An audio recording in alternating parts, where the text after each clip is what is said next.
আমরা শুরু করছি প্রথম অধ্যায়ে বলা হয়েছে নিচের সংখ্যাগুলো অঙ্কে লিখো।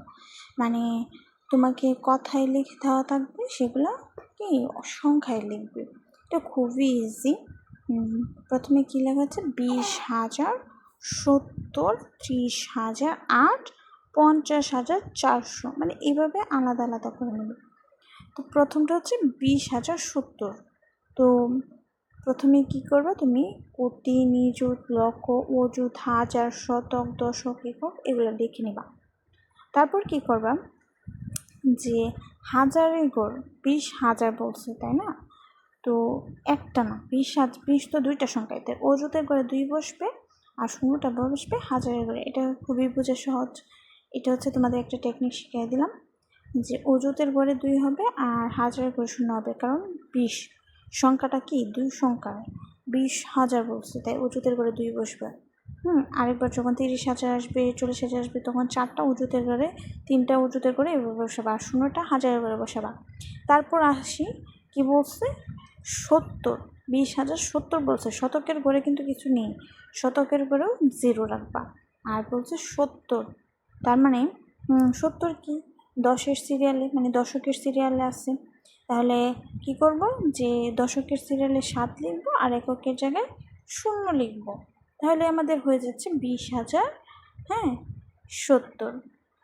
এখন 30,008, 30,000 সেম। 30,000, 30 কি দুইটা সংখ্যা না? দুইটা সংখ্যা হাজার বসছে না? তো অযুতের ঘরে 3 হবে আর হাজারের ঘরটায় কী হবে? 0টা বসবে। তারপর কি শতক, শতক নেই, তাই শতকের ঘরেও 0। দশক নেই, দশকের ঘরেও 0। 8, কিন্তু এখানে যদি 10 হতো, 10 তো 2 সংখ্যা, দশকের ঘর আছে, তাহলে দশকের ঘরে 1 বসতো আর একের ঘরে 0 বসতো। যেহেতু এখানে 8 একক, মানে একটা সংখ্যা, তাই এটা এককের ঘরে 8 হয়েছে আর দশকের ঘরেও কি 0 বসেছে। এখন বুঝতে পারছো সবাই? খুবই ইজি কিন্তু বিষয়টা। তারপর দেখো 55,400, সেম জিনিস। 55,000, 55,000 মানে 55, দুইটা সংখ্যা। তো 55 হইলে 5 অযুতের ঘরে আর হাজারের ঘরে একটা 5।